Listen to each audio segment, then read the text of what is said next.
अस्सलाम students, I hope सब लोग खैरियत से होंगे। चले आए स्प्रिंग 2016 का क्वेश्चन नंबर 1 है रेनबो पेंट्स लिमिटेड बजटिंग का। इस सवाल को हम देखते हैं। बजटिंग का आपका सवाल है। पहले बेटा इसकी रिक्वायरमेंट पढ़ते हैं। रिक्वायरमेंट क्या है? सिर्फ कोई 16 नंबर का सवाल था और रिक्वायरमेंट इसकी है कि एक तो कह रहा है prepare budgeted profit and loss account for the year ending 28 February 2017 और एक कह रहा है prepare budgeted cash flow statement for the year ending 28 February 2017। मतलब बेटा एक मैंने पीएनएल बनाना है और एक कैश फ्लो स्टेटमेंट बनाना है। अब से जब मैं वर्किंग्स करूंगा तो मैं इन दोनों को ही अकाउंट फॉर करूंगा ताकि एक ही वर्किंग में मेरी ये दोनों चीज़ें निकल जाएं और फिर एंड में मैं सिर्फ आपका स्टेटमेंट बनाता रहूँ। जैसे सवाल को पहले हम पढ़ते हैं सुकून से, फिर हम देखते हैं इसकी वर्किंग हम किस तरीके से करेंगे। तो सवाल कह रहा है कि rainbow paints limited is in the process of preparing its budget for the year ending 28 February 2017। कह रहा था following data has been extracted from the profit and loss account for the year ended 29 February 2016। बेटा मेरे पास last year का ये इन्होंने data दिया हुआ है। ये लास्ट ईयर का डेटा है मेरे पास 2016 का फरवरी का। इसके अंदर कह रहा है कि सेल्स है मेरे पास 109 मिलियन की, जिसके अंदर सर 19 मिलियन है मेरे पास कैश सेल्स। मतलब बेटा अगर मैं देखूँ तो 90 मिलियन मेरी क्रेडिट है और कोई 19 मिलियन मेरी कैश की सेल। ये लास्ट ईयर है, ये लास्ट ईयर का है, 2016 का है। यहाँ पे मैं लगा देता हूँ, ये बेटा 2016 काम कर रहा है। फिर कह रहा है sir cost of goods sold. उसके बाद बेटा मेरा मटेरियल कंज्यूम्ड हुआ है 30 मिलियन का, कन्वर्जन कॉस्ट वेरिएबल लगी है 18 मिलियन की और मेरे पास कोई कन्वर्जन कॉस्ट फिक्स लगी है 12 मिलियन की, जिसके अंदर कोई इंक्लूडिंग डेप्रिसिएशन 3 मिलियन का फिक्स के अंदर कोई डेप्रिसिएशन है आपका। मतलब 9 मिलियन का आपका अदर कोई कैश वाले आइटम्स होंगे और 3 मिलियन आपका डेप्रिसिएशन होगा फिक्स वाला। फिर कहता है sir opening finish goods inventory को मेरे पास 5 मिलियन की रखी हुई थी और sir closing finish goods inventory 8 million की रखी हुई थी। मतलब बेटा ये जो मेरा टोटल 60 मिलियन का खर्चा हुआ है, 30 प्लस 18 प्लस 12 60 मिलियन, इसमें से बेटा कुछ मेरा जो है 8 मिलियन क्लोजिंग के अंदर है, क्लोजिंग स्टॉक के अंदर है और बाकी कुछ मेरा दूसरा है। फिर सर कह रहा है कि ग्रॉस प्रॉफिट है मेरा 52 मिलियन का, ऐसे दे दिया। फिर सर ऑपरेटिंग एक्सपेंसेस में एक वेरिएबल है 25 मिलियन का और ऑपरेटिंग एक्सपेंस का फिक्स्ड है 10 मिलियन का, जिसके ना 5 मिलियन डेप्रीसिएशन है और 5 मिलियन दूसरा आपके कैश आया वाला फिक्स्ड एक्सपेंस होगा। फिर सर कह रहा है कि for preparation of the budget cost control management has prepared the following projections information. अब बेटा ये नेक्स्ट ईयर का मुझे बता रहा है कि इस बजट को लेके नेक्स्ट ईयर हमारे साथ क्या क्या होने वाला है। सर कह रहा है sales volume and sales price are expected to increase by 10% and 5% respectively. मतलब बेटा 10% मेरा वॉल्यूम बढ़ रहा है और सर 5% मेरी प्राइस बढ़ रही है। बेटा याद रखना जब वॉल्यूम बढ़ रहा है तो बेटा सिर्फ ये सेल्स पे नहीं बढ़ता है, ये आपके हर वेरिएबल एक्सपेंसेस पे बढ़ता है। ऑन एवरी वेरिएबल पे आप वॉल्यूम का इम्पैक्ट लोगे। यहाँ पे मैं लिख देता हूँ impact to be taken, impact to be taken on every variable cost. कोई भी किस्म की बेटा वेरिएबल कॉस्ट होगी मैं सब पे वॉल्यूम का इम्पैक्ट लूंगा। सर मगर ये जो 5% है सिर्फ प्राइस सिर्फ सेल्स के हिसाब से दी गई, सिर्फ सेल्स प्राइस के ऊपर 5% का हमारे पास एक इन्फ्लेशन आ रहा है जो इंक्रीज हो रही है। फिर कह रहे हैं sir the ratio of cash and credit sales would be 25 and 75। Total sales के अंदर 25% मेरी हो जाएगी कैश सेल्स और 75% हो जाएगी मेरी क्रेडिट सेल्स। फिर कह रहा है cash sales are made at a discount of 5%। बेटा जो मैं कैश सेल्स करता ना वो 5% डिस्काउंट पे करता हूँ। मतलब सर ये जो मैंने 19 मिलियन का जो कैश सेल्स की थी सर ये अफेक्टिवली 0.95% को रिप्रेजेंट कर रही है। क्यों सर? क्योंकि सर 5% का मैंने इनको बच्चों को डिस्काउंट दिया होगा। कस्टमर ने जब आके मुझे कैश पे माल खरीदा होगा मैंने उसको 5% डिस्काउंट दिया होगा। तो सर मैं अपने पीएनएल के अंदर जो है ना सिर्फ और सिर्फ वो वाली सेल लेता हूँ, डिस्काउंट से नेट ऑफ करके सेल्स लेता हूँ। तो सर अफेक्टिवली सर मेरी जो सेल्स हुई थी ना वो 20 मिलियन की हुई थी और सर यहाँ पर 90 मिलियन की, तो मेरी टोटल जो है ना सर 110 मिलियन की सेल्स हुई थी। उसमें से सर 20 मिलियन में से मैंने सर 5% का डिस्काउंट लिया था तो सर 19 मिलियन मेरे पास पीएनएल के अंदर आ गया। तो कैश भी मेरे पास इतना ही रिसीव हुआ था और अफेक्टिवली मेरी जो सेल हुई थी वो 110 मिलियन रुपए की हुई थी। फिर सर मुझे कह रहा है कि average collection and payment time in RPL is as follows. Collection of trade debtors कह रहा है 35 दिन में, जो हराम को हमसे क्रेडिट पे लेके जाते हैं वो 35 दिन के बाद जाके हमें पैसा देते हैं। और हम भी क्या करते हैं, हम उनसे बड़े हरामी करते हैं। हम कहते हैं कि हम ट्रेड क्रेडिटर्स को 40 दिन के बाद पेमेंट करते हैं। 40 दिन का पैसा मैं रोक कर रखता हूँ ट्रेड क्रेडिटर का। और बाकी जो दूसरे पेमेंट ऑफ एक्सपेंसेस जो आपकी ये रॉ मटेरियल और सेल्स के अलावा जितने भी एक्सपेंसेस सबको मैं 25 दिन के बाद जाके पैसा दे रहा होता हूँ। तो ये 2 पॉइंट्स हो गए। इसको सर ये मेरे को कैश के टाइम पे काम आएंगे जब मैं कैश फ्लो स्टेटमेंट बना रहा हूँगा। ये कैश फ्लो स्टेटमेंट में मुझे काम आएंगी ये डेट्स, ताकि मैं ओपनिंग क्लोजिंग करके साल का एक्सपेंस देख लूँ और फिर उसके बाद कैश का मैं अमाउंट ड्राइव कर लूँगा। फिर सर पॉइंट नंबर 3 में कह रहा है कि RPL maintains raw material inventory for average 30 days consumption. वैसे जो मेरी कंजम्पशन होती है उसका जो 30 दिन का जो इक्विवेलेंट रॉ मटेरियल है वो मैं अपनी इन्वेंट्री के अंदर संभाल के रखता हूँ। सर मुझे परचेजेस में ये मतलब काम में आएगी। और कह रहा है sir opening and closing finish goods inventory quantity would be the same. बेटा याद रखना ये जो मैं कंजम्पशन की जो निकाल रहा हूँ ना सर, ये मेरे क्लोजिंग स्टॉक को अफेक्ट करता है। और जैसे क्लोजिंग स्टॉक को अफेक्ट करता है मतलब सर मेरे परचेजेस को अफेक्ट करता है। सर परचेजेस का अफेक्ट मतलब मेरा कैश को अफेक्ट करेगा। और सर क्लोजिंग स्टॉक मतलब मेरे बैलेंस शीट को अफेक्ट करेगा। कोई ये भंगी ये ना सोचे कि सर पीएनएल में इसका क्या इम्पैक्ट होगा। बेटा पीएनएल में मैं खाली कंजम्पशन का अमाउंट लेके जाता हूँ। पीएनएल में क्लोजिंग स्टॉक का कुछ लेना देना नहीं, रॉ मटेरियल का। वो क्लोजिंग स्टॉक में सिंपल क्या करता हूँ, जाके बैलेंस शीट के अंदर मेरे रॉ मटेरियल के अंदर आ जाता है। मगर बेटा परचेजेस के लिए मुझे अकाउंट फॉर करना पड़ेगा कि कितनी एक्चुअली मैंने रॉ मटेरियल परचेज करनी है, ताकि मैं उसको कैश के लिए अकाउंट फॉर कर सकूँ। कह रहा है opening and closing finish goods inventory quantity would be the same. Quantity, और सर ये क्वांटिटी की बात कर रहा है, यहाँ पर मुझे क्वांटिटी कहीं नज़र नहीं आ रही। मगर सर मुझे एक अमाउंट ये पता है कि अगर सर ये 8 मिलियन 2016 का क्लोजिंग है तो सर मेरा जो पीरियड स्टार्ट हो रहा है 1 मार्च 2016 से 28 फरवरी 2017, सर ये उसका क्लोज इसका ओपनिंग है। सर ओपनिंग कह रहा है कि 8 मिलियन है और सर क्लोजिंग का भी कह रहा है कि सेम क्वांटिटी रखो। मतलब सर ये 8 मिलियन है सर, इसको मैंने सेम ही रखना है। मगर सर ये मेरे पास अमाउंट है तो सर मैं इसको वॉल्यूम का इम्पैक्ट बिल्कुल भी नहीं दूंगा। सिर्फ और सिर्फ सर प्राइस का इम्पैक्ट दूंगा, क्योंकि सर इस साल आके प्राइसेस मेरी कुछ ना कुछ चेंज होंगी या हो रही होंगी। सर वो नीचे जाके देखूंगा, अगर नहीं हो रही होंगी तो मैं सिंपल क्लोजिंग को भी 8 मिलियन ले लूंगा। बट ये याद रखना मैं वॉल्यूम का इम्पैक्ट नहीं लूंगा, क्योंकि कह रहा है कि मुझे सेम क्वांटिटी रखनी है। तो सर ये 10% जो वॉल्यूम आ रहा है सेल्स वॉल्यूम का, सर उसका इससे कोई लिंक नहीं है ओपनिंग फिनिश गुड्स का। वापस पढ़ लेते हैं सर क्या कह रहा है। Opening and closing finish good inventory quantity would be the same. अगर सर मुझे कहता है कि भाई मैं सेल्स का इतना परसेंट, फॉर एग्जांपल कि भाई मैं 1 महीने की जो सेल्स का टारगेट है उतना मैं क्लोजिंग फिनिश गुड रखता हूं, तो सर मैं क्या करता इस साल की सेल्स कैलकुलेट करके उसका 1 महीने का क्लोजिंग फिनिश गुड निकाल लेता। मगर सर यहाँ पर ऐसा कुछ भी नहीं है, तो सर मैंने सेम ही रखना है। फिर सर पॉइंट नंबर 4 में कह रहा है कि trade creditors as at 29 February 2016 amounted to ₹3 million. Sir ये कौन सी पक है सर, ऊपर इसने 40 दिन हमें दिया हुआ है, यहाँ पर इसने अलग से दे दिया है क्या ओपनिंग में 3 मिलियन। बेटा कोई टेंशन की जरूरत नहीं, पेपर में कभी भी ऐसा है अगर अलग से दे दिए तो अलग से ले लेना। अगर ना दी हुई होती लेट सपोज, तो सर मैं लास्ट ईयर का ही क्रेडिटर उठा के उसको मैं 40 डेज के हिसाब से उसका मैं निकाल लेता। मगर सर अभी मुझे निकालने की ज़रूरत नहीं पड़ेगी, क्योंकि सर ओपनिंग मेरे पास जावा से मुझे क्लोजिंग निकालना होगा 40 डेज के हिसाब से। हो सकता है सर लास्ट में कोई और क्या पेमेंट स्ट्रक्चर डे हो, कोई 45 दिन 50 दिन हो, या व्हाट्सोएवर जितना भी हो। सर फिर कह रहा है नंबर 5 में कि effect of price increase is estimated as under. Sir raw material 10% से इंक्रीज हो जाएगी उसकी price. Variable and fix expenses excluding depreciation fix रहती है तो हम उसको इंक्रीज नहीं करते। तो सर मेरे पास ये हो जाएगी 8% की। 8% का बाकी सारे जो वेरिएबल और फिक्स एक्सपेंसेस पे 8% का मेरा इन्फ्लेशन प्राइस इंक्रीज आ रहा है। डेप्रिसिएशन सर सेम रहेगी जो लास्ट ईयर थी, इस साल भी वही है, कोई नई इक्विपमेंट वगैरह कुछ भी नहीं लिया मैंने।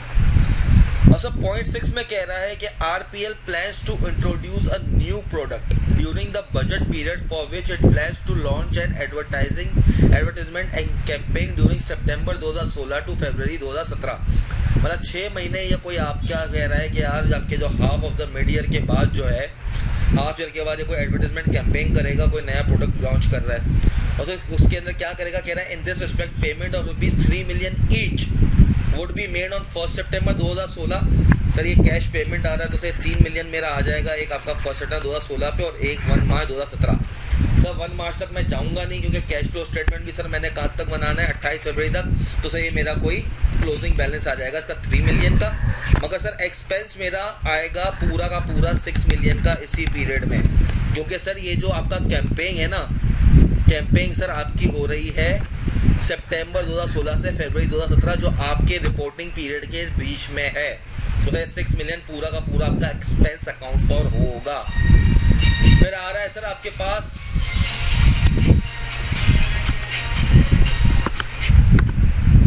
तो सर हम क्या कह रहे थे, हम सर ये कह रहे थे कि ये जो 6 मिलियन है ना सर, ये आपके फॉर द पीरियड का एक्सपेंस आएगा। फिर सर पॉइंट नंबर 7 में कह रहा है कि RPL operates absorption costing system and uses FIFO method for valuation of inventory. मतलब बेटा जो आपके पास इन्वेंट्री का आपको उसने फीफो मेथड कह दिया, मगर रॉ मटेरियल का कोई मेरे पास ओपनिंग का आपके पास जो पड़ा होगा पहले आपको उसको यूटिलाइज करना है, फिर आपको दूसरी चीज़ें यूटिलाइज करनी होंगी। जो आपके कहा था ना raw material inventory for average 30 days consumption, तो बेटा ये आपके पास जो पड़ी हुई होगी पहले आपने उसको यूटिलाइज करनी होगी, फिर आपने दूसरी वाली क्लोजिंग वाली इन्फ्लेटेड अमाउंट पे लेनी होगी। सर इसको भी हम देख लेंगे, इसको हम किससे से अकाउंट फॉर करेंगे। और सर एब्जॉर्प्शन कॉस्टिंग सिस्टम में तो सर कंट्रीब्यूशन मार्जिन वाला स्टेटमेंट नहीं बनेगा आपका, सिंपल जिस तरह ये बना हुआ है इसी का आपने रेप्लिका बना देना है। सर क्या करें सर, पहले मैं करता हूँ बेटा वर्किंग करता हूँ, ठीक है। वर्किंग से जो सबसे पहले हम चलते हैं सर सेल्स के हिसाब से। सबसे पहले सर मैं वर्किंग करता हूँ सेल्स। ये है बेटा मेरी वर्किंग वाली। सर लास्ट ईयर मेरी सेल्स कितनी थी? सर लास्ट ईयर की सर मेरी कोई क्रेडिट प्लस कैश सेल्स थी। सर क्रेडिट सेल्स थी कोई 90 मिलियन की, और सर कैश सेल्स थी मेरी कोई 19 डिवाइडेड बाय 0.95, तो सर ये थी कोई 20 मिलियन की। और टोटल मेरे पास 110 मिलियन की आपके पास सेल्स थी लास्ट ईयर। अब सर ये मेरे पास कह रहा है कि इसके ऊपर एक वॉल्यूम का इम्पैक्ट आया और एक प्राइस का इंक्रीज आया। सर वॉल्यूम का आया सर 10% का, और सर प्राइस का आया 5% का। तो सर नेक्स्ट ईयर इफेक्टिवली मेरे पास जो आपकी सेल्स आई सर, वो सेल्स का अमाउंट आया मेरे पास 127.05। सर क्या पूरा 127.05 में ले जाऊँ पीएनएल के अंदर? नहीं बेटा, आपके पास कैश डिस्काउंट भी है कोई 5% का। तो सर पहले सर मैं इसको तोड़ता हूँ कैश के अंदर और क्रेडिट के अंदर। आपके पास सर एक क्रेडिट सेल्स है, तो ऐसे मैं यहाँ पे इसको कर रहा हूँ कैश और यहाँ पे करता हूँ क्रेडिट। सर क्रेडिट आपके पास है सर 75% और सर कैश है आपके पास 25%। तो सर 127.05 का सर आपके पास जो 25% बनता है तो वो बनता है 31.76 राउंड। और सर 2 फिगर्स में लेंगे हम, तो सर ऊपर इन्होंने हमें स्टेटमेंट में शायद 2 राउंड फिगर्स में दिया है, तो सर आप भी 2 राउंड फिगर्स में ही ले लें। मुझे बन गया सर 31.76। और सर क्रेडिट सेल्स मेरी कितनी बन गई? सर क्रेडिट सेल्स मेरी बन गई कोई 95.2875। अब सर क्या मैं ये पूरा कैश है आपका जो है ये ले जाऊँ? नहीं सर, कैश मेरा इतना रिसीव भी नहीं होगा ना, मैं सेल्स को अकाउंट फॉर करता हूँ सर, मैं सेल्स को नेट ऑफ डिस्काउंट लेके जाता हूँ। तो सर मैं इस पास जो 5% डिस्काउंट है, डिस्काउंट @ 5%, तो सर मेरे पास अफेक्टिवली सर जो इसकी मेरी अकाउंट फॉर होगी सेल्स सर, वो होगी कोई 30.17। सर आपके पास एक आ गया ये वाला कैश। सर मैं कैश को आपका जो है ना रेड से जो है ना बॉक्सेस बनाता रहूँगा कि बेटा ये मेरा कैश है। अब सर मैं लगे हाथ क्या करूँ? सर लगे हाथ जो है ना मैं आपका इसका कैश भी निकाल देता हूँ। क्रेडिट वाला डेटर्स का क्या हिसाब किताब? सर डेटर्स का इससे मुझे क्या कहा था? सर डेटर्स का इससे मुझे कहा था कि 35 डेज है। तो सर मेरे पास एक ओपनिंग डेटर्स निकालना पड़ेगा मुझे। सर ओपनिंग डेटर्स कैसे आएगा? सर ओपनिंग डेटर्स मैं निकालता हूँ। ओपनिंग डेटर्स सर मैंने पिछले पूरे साल 90 मिलियन की सेल्स की थी क्रेडिट पे, और सर उन लोगों ने 35 दिन का इफेक्टिव पैसा मेरा रुका हुआ था, और सर 360 दिन मुझे अज्यूम करने के लिए कहे थे ये रहे कि 360 डेज अनलेस अदरवाइज स्टेटेड, और सर ये ना 35 दिन। तो सर इफेक्टिवली सर मेरे पास जो ओपनिंग डेटर आ गया सर वो आपके पास आ गया 8.75 का, 8.75 मिलियन का। सर क्लोजिंग डेटर कितना है मेरे पास? सर क्लोजिंग डेटर भी सर लगे हाथ निकाल देते हैं। सर क्लोजिंग डेटर सर मेरा कितना? सर 95.28 287 था पूरे साल में करूँगा और सर 35 दिन का इफेक्टिवली पैसा मुझे नहीं मिलेगा, तो सर वो 35/360 करूँ तो क्लोजिंग का डेटर मेरे पास आ जाएगा कोई सर 9.26 का। तो सर मैं इसका टी अकाउंट बना लूँ डेटर्स का और सर मैं कैश पेमेंट निकाल लूँ। तो सर ये मेरे पास डेटर्स का आ गया। सर डेटर्स मेरा एसेट होता है तो सर उसका ब्रॉड डाउन मेरे पास डेबिट बैलेंस होता है। तो सर मेरे पास जो ब्रॉड डाउन है सर वो 8.75 है और सर कैरेट डाउन बैलेंस है मेरे पास कोई 9.26 का। सर जो मैंने सेल्स करी होगी, मैंने क्या एंट्री करी होगी sir, debtors debit sales credit. तो सर मेरे पास जो इस दफ़ा की जो सेल्स है तो वो मेरे पास सेल्स आ रही है कोई 95 पॉइंट, सर मैं इसको 29 कर देता हूँ, 2875 तो सर मेरे पास जगह नहीं है, 25.29। तो बेटा मेरे पास जो कैश आया सर वो आ गया 94.78 का। तो सर मेरे पास कैश आ गया 94.78 का। मतलब बेटा टोटल जो मेरे पास जो कैश है ना, जो मैं कैश फ्लो स्टेटमेंट में लेके जाऊँगा सर वो मेरे पास आएगा आपका 124.95। और सर इस पूरे साल का जो सर मेरे पास आपका पीएनएल के अंदर जो सर सेल्स जाएगी वो कितनी जाएगी सर मेरे पास सेल्स जाएगी आपकी 125.46। सर ये आपकी जाएगी पीएनएल और सर ये आपका जाएगा कैश फ्लो स्टेटमेंट। सर दो चीज़ें मुझे मिल गई, सही है सर, ये एक और ये तो दो चीज़ें मुझे मिली। सर सेल्स का मेरा काम तमाम हुआ। और सर मैं किस पे आऊँ, और सर जैसे रॉ मटेरियल के ऊपर देख रहे हैं सर, रॉ मटेरियल की क्या कहानी है। अब सर रॉ मटेरियल पे मुझे ये क्या कह रहा है, पेन चेंज कर लेता हूँ।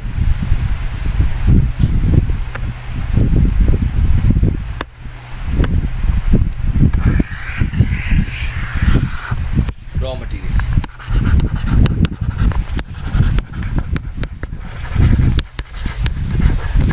सर, रॉ मटेरियल के लिए सर पहले तो सर मुझे पीएनएल के लिए चाहिए।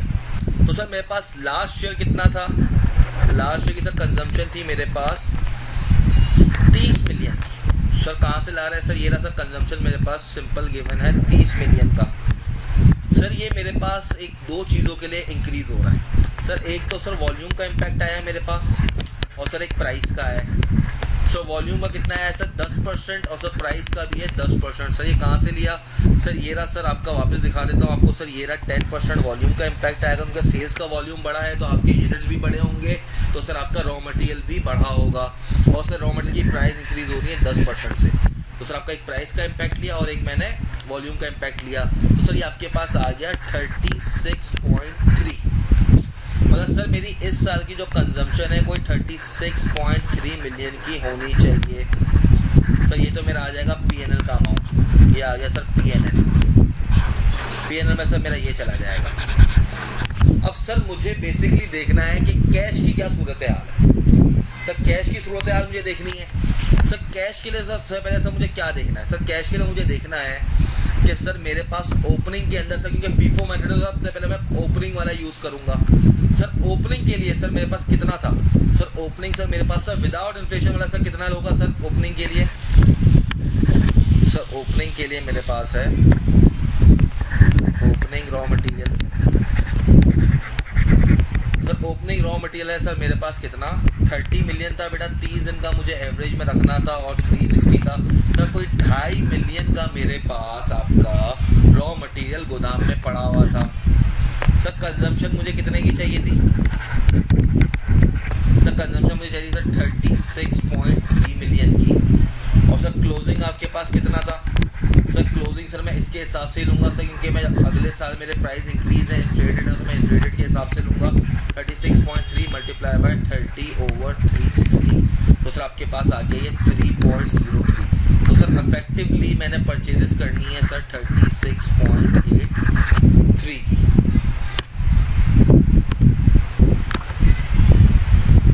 तो बेटा 36.83। अब ये बेटा तरीका क्या आई कैप वालों ने, अब जो मुझे सवाल के अंदर गिवन था सर उसने मुझे कहा था कि फीफो मेथड से करना है, कि RL absorbs and uses FIFO method for valuation of inventory. बेटा फीफो के हिसाब से अगर मैं देखूँ, मेरी जो अंडरस्टैंडिंग है सर वो मेरे हिसाब से क्या आएगी सर, वो ये आएगी कि सर ओपनिंग रॉ मटेरियल तो सर मेरे पास जो है 2.5 का था, मगर बेटा जो कंजम्पशन है ना, कंजम्पशन आपने विदाउट इन्फ्लेशन लेनी है। अभी मैं सिर्फ और सिर्फ वॉल्यूम की बात करूंगा, क्योंकि इफेक्टिवली मुझे पता चल जाए कि इस साल मैंने परचेज कितनी उसकी करनी है क्वांटिटी की, ताकि मैं उसको मैं प्राइस से इन्फ्लेट कर दूं। तो सर अगर लास्ट मेरे पास 30 थी और सर इस दफ़ा मैंने खाली वॉल्यूम के लिए 10% बनाया था, सर 33 मिलियन की मुझे कोई कंजम्पशन रिक्वायर्ड थी। और सर क्लोजिंग के लिए भी सर मुझे क्या करना था, सर क्लोजिंग के लिए सर जाहिर सी बात है, सर मुझे रॉ मटेरियल लेना है, तो सर वो भी लाइक टू लाइक कंपेयर करने के लिए सर वो भी मैं करता 33 मल्टीप्लाई बाय 30 डिवाइडेड बाय 360, तो सर ये आता है मेरे पास कोई 2.75 का। तो सर अगर मैं इसको कैलकुलेट करता तो sir effectively purchases without inflation अगर मैं पिछले साल के हिसाब से ही देखूं तो सर वो मुझे चाहिए होती है आपकी 33.25 की। और सर इस अमाउंट को मैं इन्फ्लेट करूं 1.1 से, जो मैं क्रेडिटर से परचेज करूंगा, तो सर मेरे पास ये आ जाती है 36.58। और सर मैं अपनी इस फिगर को लेकर चलूंगा, बाद में मैं सर से कंफर्म भी कर लूंगा कि ये सही तरीका है या नहीं है। तो सर ये हम चलते हैं, इसको हम क्रेडिटर का बैलेंस बनाते हैं। सर पीएनएल का तो मेरे पास आ गया। अब सर क्रेडिटर मेरे पास पेमेंट का इसका क्या था, सर मेरे पास एक ब्रॉड डाउन ऑलरेडी गिवन था 3 मिलियन का इसका। सर ये आपको गिवन था यहाँ पे कि ट्रेड क्रेडिटर्स को हम 3 मिलियन का ओपनिंग था, और सर क्लोजिंग के अंदर मैं 40 दिन का एक पेमेंट रखता हूँ। तो सर 3 मिलियन का तो सर मेरे पास है ब्रॉड डाउन। तो सर कैरेट डाउन मेरे पास सर कितना है, सर कैरेट डाउन मेरे पास आएगा 36.58 मल्टीप्लाई बाय 40 डिवाइडेड बाय 360। तो सर ये मेरे पास आता है 4.06। और सर आपकी इस साल की परचेजेस क्या है, परचेजेस डेबिट क्रेडिटर्स क्रेडिट, तो सर इस साल की मेरी परचेजेस की अमाउंट बनती है 36.58। तो सर इस तरह से आपने सर कैश पे क्या होगा इफेक्टिवली, सर वो आपने किया है 36.58 प्लस 3 माइनस 4.06, तो आपने क्या सर कोई 35.52 का सर ये आपने कोई कैश पे कर दिया इसका।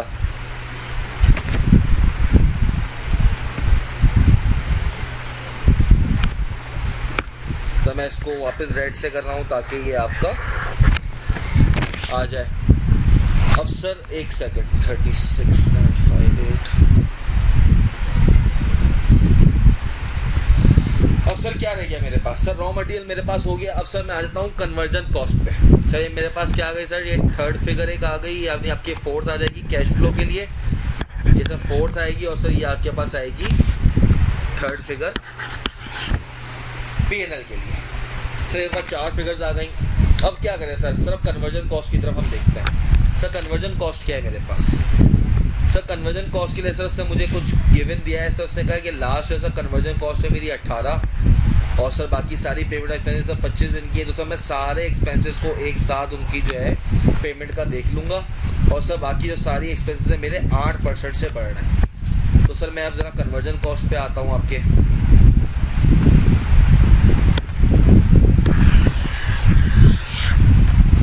कन्वर्जन कॉस्ट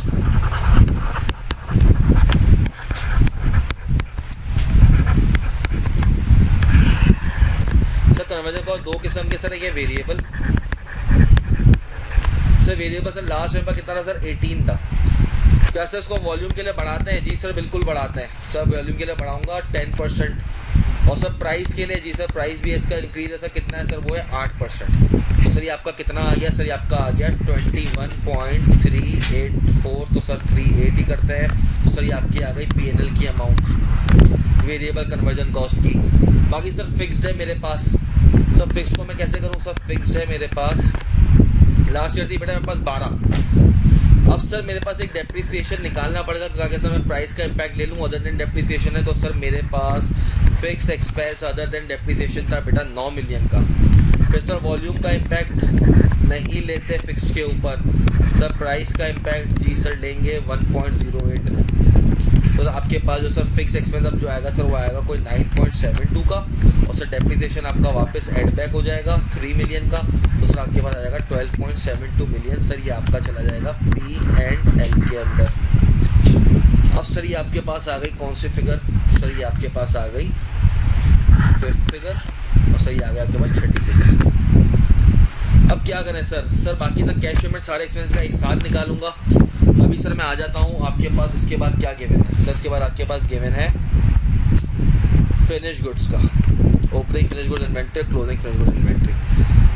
सर क्लोजिंग तो सर मेरा इस साल का ओपनिंग हो जाएगा 8 मिलियन का। सर मुझे इस साल का क्लोजिंग फिनिश गुड्स देखना है सर कितना होगा। तो सर इस साल का सर मैं देखता हूँ क्लोजिंग फिनिश गुड्स, इसको सर हम निकालते हैं। क्लोजिंग फिनिश गुड्स सर उसके अंदर से कहा था सेम क्वांटिटी रखनी है, सेम क्वांटिटी। सर मैंने क्वांटिटी को नहीं बढ़ाना वॉल्यूम से, सिर्फ सर मेरा प्राइस का इम्पैक्ट आएगा जो भी आएगा। अब सर एक बात सुना है कि सर लास्ट ईयर मेरे पास 8 मिलियन का था, लास्ट ईयर मेरे पास 8 मिलियन की फिनिश गुड्स है। तो सर इसके ऊपर सर रॉ मटेरियल कितना लगा मुझे नहीं पता सर। इसके ऊपर आपका कन्वर्जन कॉस्ट है और इसके ऊपर आपकी 3 चीज़ें, क्या क्या है सर?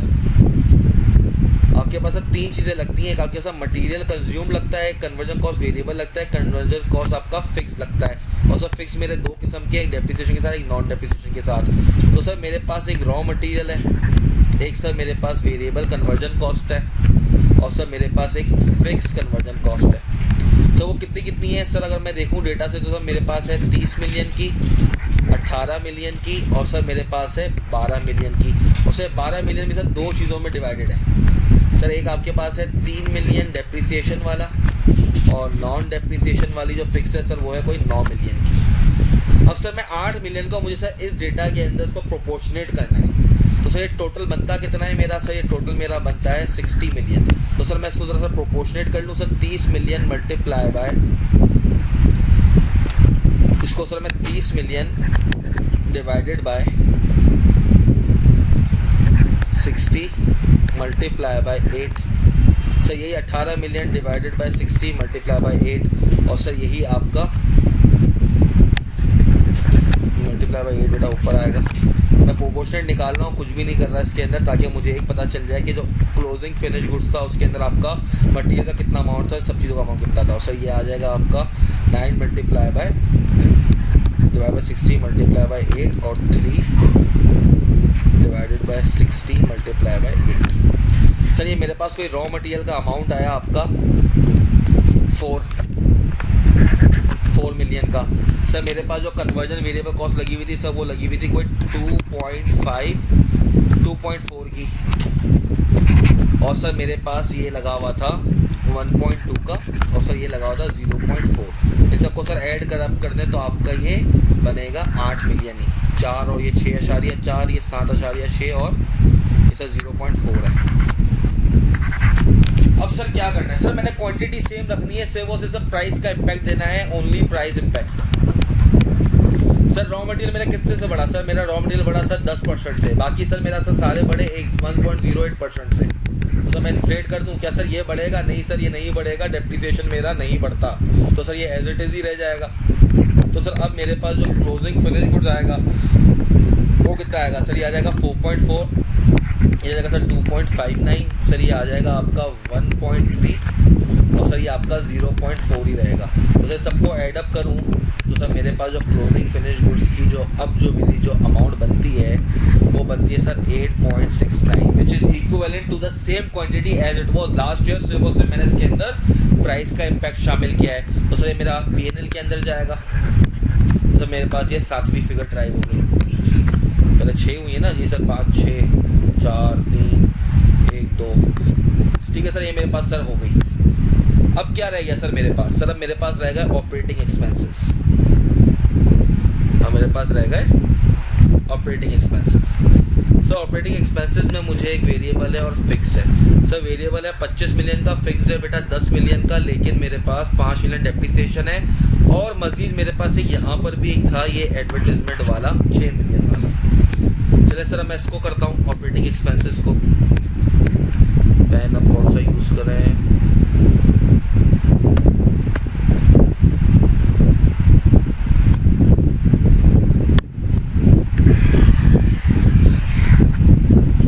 आया था बेटा ऑपरेटिंग एक्सपेंसेस।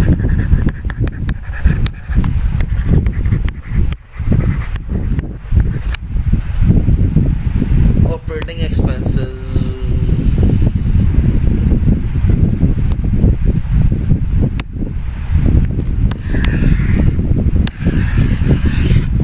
प्रॉपर्टीज में से दो किस्म के सर है कि variable. Sir variable last time कितना था 25 मिलियन का। तो सर इस साल मेरा क्या आ जाएगा सर, एक वॉल्यूम का इम्पैक्ट आएगा और सर एक प्राइस का इम्पैक्ट आएगा। सो वॉल्यूम का आएगा 10% और सर प्राइस का आएगा मेरे पास 8%। सर मेरे पास ये आ गया 29.7 मिलियन जो सर पीएनएल के अंदर सीधा सीधा उठ के चला जाएगा। बाकी सर मेरे पास क्या है सर, फिक्स्ड है सर। फिक्स मेरे पास सर लास्ट ईयर कितना है सर, वो है 10 मिलियन। बाकी सर डेप्रीसिएशन सर मुझे रिमूव करना पड़ेगा ताकि मैं जिसके ऊपर मुझे इम्पैक्ट लेना है प्राइस का वो ले लूँ, क्योंकि सर डेप्रीसिएशन पे नहीं आएगा। तो अदर देन डेप्रीसिएशन सर मेरे पास आ गया 5 मिलियन का। और सर मैं इस पर वॉल्यूम का इम्पैक्ट नहीं लेता, प्राइस का इम्पैक्ट। तो क्या सर फिक्स है, फिक्स पे वॉल्यूम से फ़र्क नहीं पड़ता। तो 1.08 तो सर ये मेरे पास आ गया आपका 5.4। और सर डेप्रीसिएशन इस साल का ये भी सब कैश आया आपका 5.4। तो सर आपका जो डेप्रीसिएशन है वो आगे सर 5 मिलियन आपने ऐड करी डेप्रीसिएशन। और सर एक एडवर्टीजमेंट कैंपेन आ जाएगा आपके पास, advertisement campaign. Sir advertisement campaign कितना है सर, 6 मिलियन का है। तो सर आपके पास जो आ जाएगा वो आ जाएगा मेरे प्यारे बच्चों 16.4 मिलियन P&L। तो सर मेरे पास 8वीं या 9वीं फिगर भी आ गई, ये 8वीं फिगर और सर ये 9वीं फिगर। सर अब क्या रह गया मेरे पास, सर मेरे पास अब एक चीज़ रह गई, कौन सी, कैश एक्सपेंस की आखिरी वर्किंग रह गई है। तो सर मैं वो वाली एक्सपेंस की वर्किंग कर लेता हूँ जल्दी जल्दी। सर कैश एक्सपेंस जो है मेरी, जो उन्होंने कहा है सर जो अदर एक्सपेंसेस हैं वो मैं 25 डेज पे करता हूँ, ये वाली। और सर इसकी वर्किंग हम किस तरीके से करें, जैसा करते हैं इसकी हम।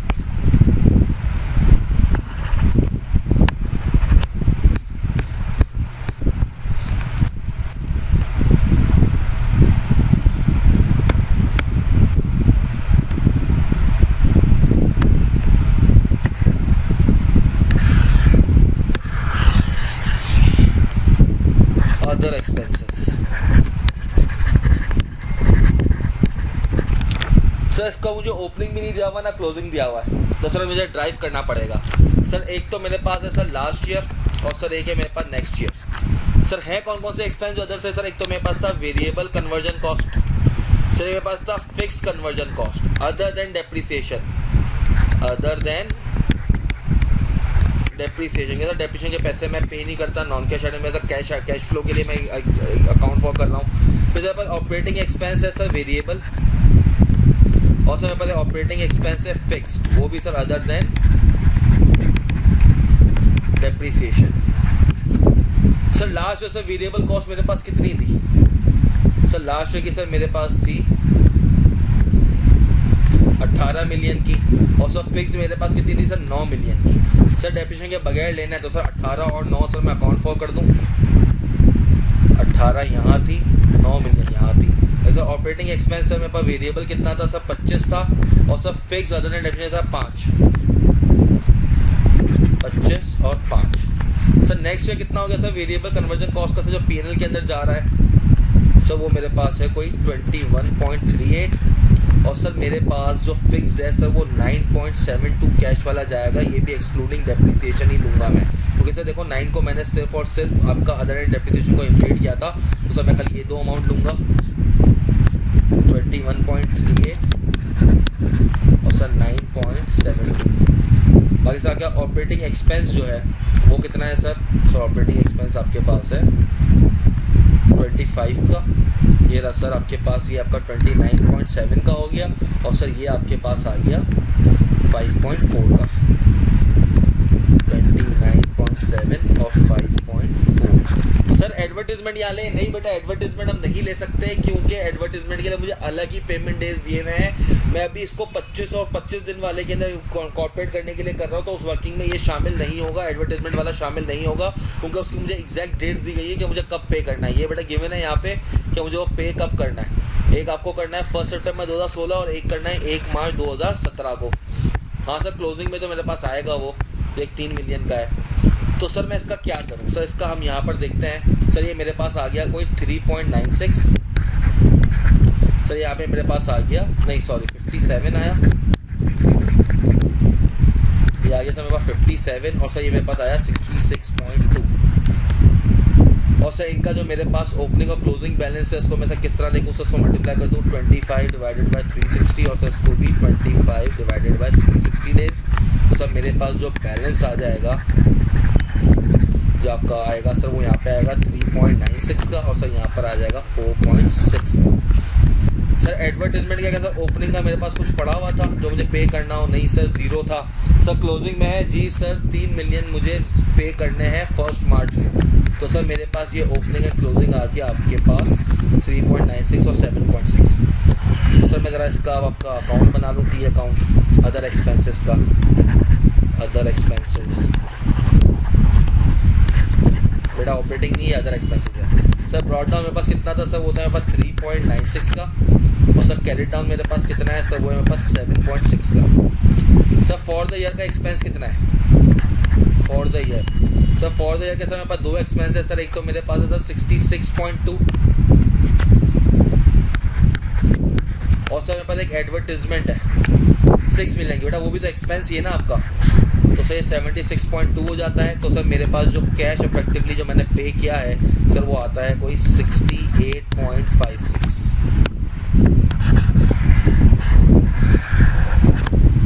तो सर मेरे पास ये 10th फिगर डेराइव हो गई आई थिंक सो। हाँ सर बाकी सर और कुछ ड्राइव करना है नहीं सर, बाकी सब कुछ हो गया। अब I am ready to go. मैं सिंपली जाके बजटेड स्टेटमेंट बना लूँ, आपका जो रिक्वायर्ड है बजटेड कैश फ्लो स्टेटमेंट बना लूँ।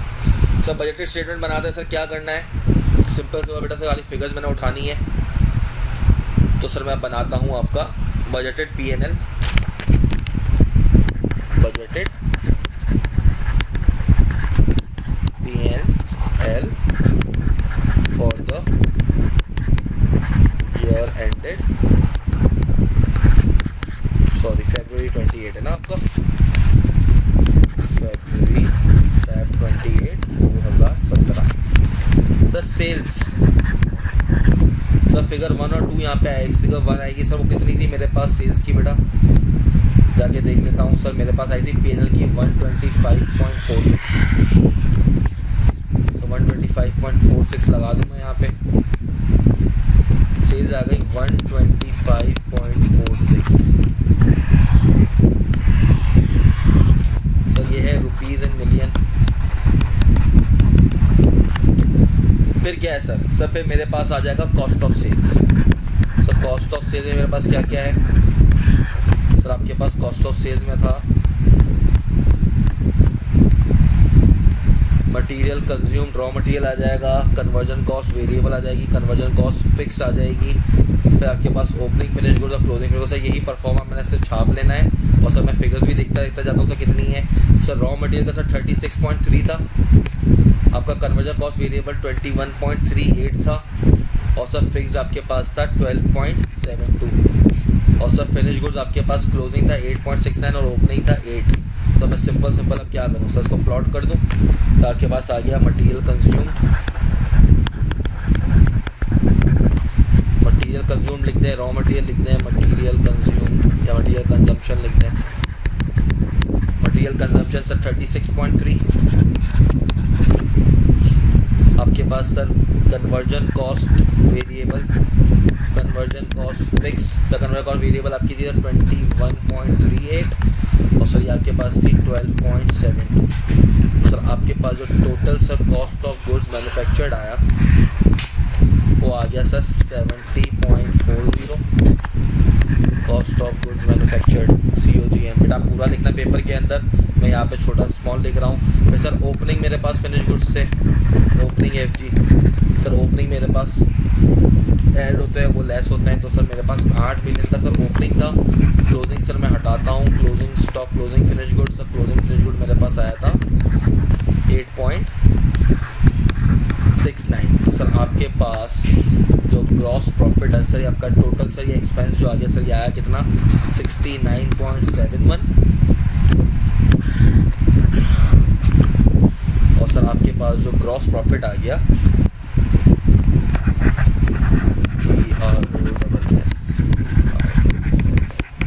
सर ग्रॉस प्रॉफिट आपके पास आ गया कोई 55.75। अब क्या रह गया सर, अब सर मेरे पास रह गए हैं ऑपरेटिंग एक्सपेंसेस रह गए हैं फिक्स और वेरिएबल यही है बेटा। हाँ सर, ऑपरेटिंग एक्सपेंसेस रहेगा वेरिएबल और फिक्स्ड। तो सर मेरे पास क्या है ऑपरेटिंग एक्सपेंसेस? सर वेरिएबल था मेरे पास 29.7 का और सर फिक्स्ड है मेरे पास 16.4 का। यही मैंने उठा के डालना है सर ऑपरेटिंग एक्सपेंसेस।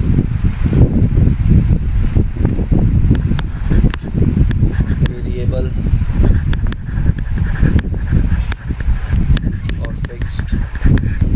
वेरिएबल है सर मेरे पास 29.7 और सब फिक्स्ड है मेरे पास 16.4। चलिए मेरे पास बना कोई 46.1 और सर आपका जो नेट प्रॉफिट जो बजटेड प्रॉफिट ऑपरेटिंग आ गया सर वो आ गया 9.65 बजटेड ऑपरेटिंग प्रॉफिट।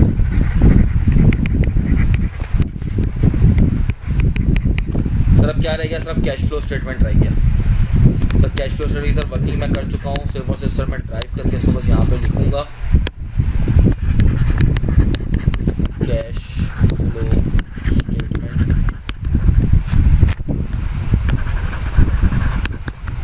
ये भी है sir for the year ended.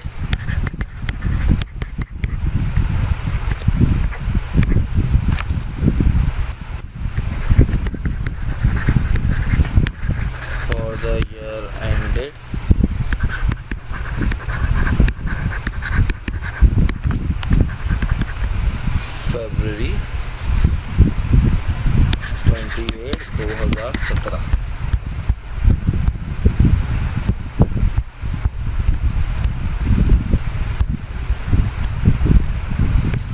Sir मेरे पास आपका यहाँ पर एक इनफ्लो खाली एक ही था, वो सर कितना था सर? वो था 124.95 मेरा सर कैश फ्लो है। और सर पेमेंट के ना सर रॉ मटेरियल की पेमेंट मेरे पास आ रही थी कोई 35.52 की।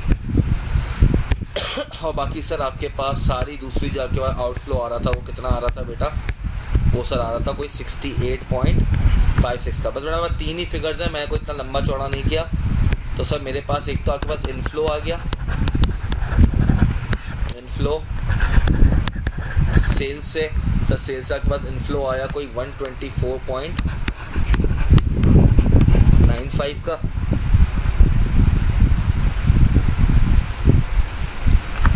ये बेटा ये भी रुपीज़ इन मिलियन है।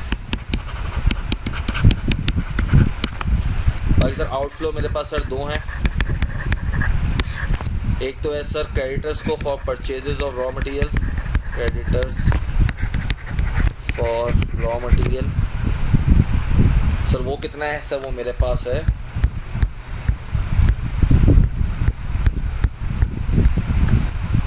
35.52।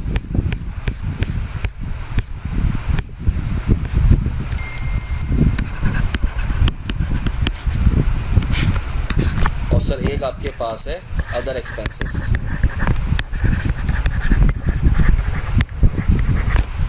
सर वो कितना है?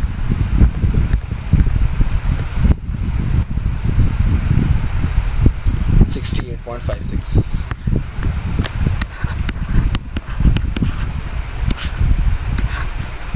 तो सर आपके पास जो टोटल इनफ्लो या आउटफ्लो जो बचा नेट कैश इनफ्लो या आउटफ्लो है सर 124.95 माइनस 35.52 माइनस 68.56। तो ये आपके पास आ गया कोई 20.87 net cash inflow, net cash inflow. I hope बेटा आपको ये वीडियो समझ में आई हो। अगर फिर भी कोई क्वेरी हो तो आप मुझसे कॉल करके पूछ लें। अपना ख्याल रखें। अल्लाह हाफिज़।